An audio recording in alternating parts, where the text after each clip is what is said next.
నమస్కారం. IC news కి స్వాగతం. మంచిర్యాల జిల్లా తాండూరు మండలంలో పెద్దపల్లి పార్లమెంట్ అభ్యర్థి గడ్డం వంశీకృష్ణ, స్థానిక ఎమ్మెల్యే గడ్డం వినోద్, మాజీ కేంద్ర మంత్రి వేణుగోపాలాచారితో కలిసి ఎన్నికల ప్రచారంలో పాల్గొన్నారు. ఈ సందర్భంగా వంశీ మాట్లాడుతూ తాండూరు మండలం అభివృద్ధిలో వెనుకబడి ఉందని, గత 10 ఏళ్లుగా పాలించిన బీఆర్ఎస్ ప్రభుత్వ హయాంలో మండలం అభివృద్ధికి నోచుకోలేదన్నారు. తాను గెలిచాక ఫ్లైఓవర్ సమస్య తీరుస్తానని, అదేవిధంగా మండలంలో సరైన విద్యాసంస్థలు లేక విద్యార్థులు ఇబ్బందులు పడుతున్నారని, వారి కోసం కాలేజీలు అదేవిధంగా యువతకు ఉపాధి కొరకు స్కిల్ డెవలప్మెంట్ సెంటర్ ఏర్పాటు చేస్తానని ఆయన అన్నారు. గతంలో ఇక్కడి పెద్దపల్లి పార్లమెంటు నియోజకవర్గ రైతుల కోసం ఆలోచించి కాకా వెంకటస్వామి ప్రాణహిత చేవేళ్ల ప్రాజెక్టు నిర్మించాలని ఆలోచిస్తే అధికారంలోకి వచ్చిన బీఆర్ఎస్ ప్రభుత్వం ఆ ప్రాజెక్టును పక్కన పెట్టి కమిషన్ల కొరకు కాళేశ్వరం ప్రాజెక్టు కట్టి రైతులను నట్టేట ముంచిందన్నారు. కాంగ్రెస్ పార్టీ ప్రాణహిత చేవేళ్ల ప్రాజెక్టును నిర్మించి ఇక్కడి రైతుల జీవితాల్లో వెలుగులు నింపుతుందని ఆయన పేర్కొన్నారు.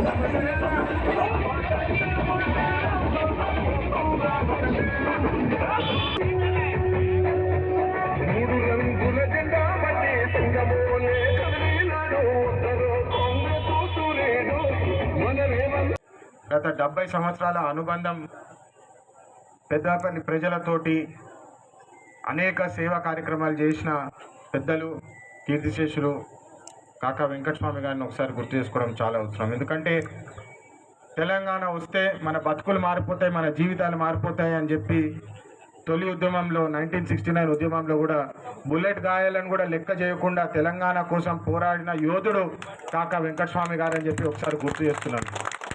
కానీ ఇవాళ మనం చూస్తున్నాము 10 సంవత్సరాల తర్వాత నిరుద్యోగుల సమస్య, రైతుల సమస్య, మహిళలకు అన్యాయం జరుగుతుందని చెప్పి మీ అందరూ ఒకసారి గమనించాలి. కాకా వెంకటస్వామి గారు గతంలో కాంగ్రెస్ పార్టీ హయాంలో పెన్షన్ స్కీమ్ అనేది ఫస్ట్ అమలు చేసింది దేశవ్యాప్తంగా కాకా గారు అని చెప్పి మీ అందరికి ఒకసారి గుర్తు చేస్తున్నాను. ఇది ఎందుకని చెప్తున్నానంటే చాలామంది యువకులు ఉన్నారు, గత 10 సంవత్సరాలు కేవలం తెలంగాణ రాష్ట్ర సమితి పరిపాలన చూసినారు, వాళ్ళ దొంగ దోపిడీ రాజ్యాంగం చూసినారు. కానీ ప్రజాసేవ ఎట్లుంటుంది, ప్రజా పరిపాలన ఎట్లుంటుంది, కాంగ్రెస్ ప్రభుత్వం ఉన్నప్పుడు అనేక సేవా కార్యక్రమాలు ఎట్లా చేసినాయని చెప్పడం నా బాధ్యత. మీ అందరికీ గుర్తుంది, గతంలో ఇక్కడ మన బెల్లంపల్లి ప్రాంతంలో అనేక సేవా కార్యక్రమాలు చేసినప్పటికీ ఇప్పుడు చాలా పరిస్థితులు దారుణంగా ఉన్నాయి. మన రోడ్లు చక్కగా లేవు, డ్రైనేజ్ చక్కగా లేదు. ఇంతకుముందు ఇక్కడ ఫ్లైఓవర్ బ్రిడ్జ్లు కూడా కడతామని చెప్పి ఏదైతే మాటిచ్చినారో ఒక్క పని కూడా పూర్తి చేయని ఘనత మన టీఆర్ఎస్ పార్టీ నాయకులదని చెప్పి ఒకసారి గుర్తు చేస్తున్నాను. ఇక్కడ యువకులు ఎక్కువ. మీ అందరికి ఒక విషయం చెప్పదలుచుకుంటున్నాను. నేను కాకా గారిది కాకుండా, వివేక్ గారిది కాకుండా, వినోద్ గారిది కాకుండా నాకు సొంతంగా ప్రజలకు ఏదైనా చేయాలి, హమ్ కిసిసే కమ్ నే అని చెప్పి కాకా ఎప్పుడు చెప్పేటోళ్ళు. అంటే మనం ఎవరికంటే తక్కువ కాదు, మనకు కూడా దిమాగ్ ఉన్నది, మనకు కూడా తెలివి ఉన్నది, కష్టపడితే ఏదైనా సాధించుకోవచ్చు అని చెప్పి నాకు ఎప్పుడు ప్రోత్సహించేవారు. వారి స్ఫూర్తిని తీసుకొని మీ అందరి ముందు ఈరోజు బైక్ ర్యాలీ నడుస్తున్నది, మీ అందరి ముందు ఆ బైకులు కూడా తయారు చేసింది నేనే అని చెప్పి మీ అందరికీ సభాముఖంగా తెలియజేస్తున్నాను. ఆ సంస్థలో నేను మన సింగరేణి బిడ్డలకు కూడా ఉద్యోగాలు ఇచ్చి 500 మంది పైగా ఉద్యోగాల సంస్థలో నేను సొంతంగా ఇచ్చిన అని చెప్పి మీ అందరికీ సభాముఖంగా తెలియజేస్తున్నాను.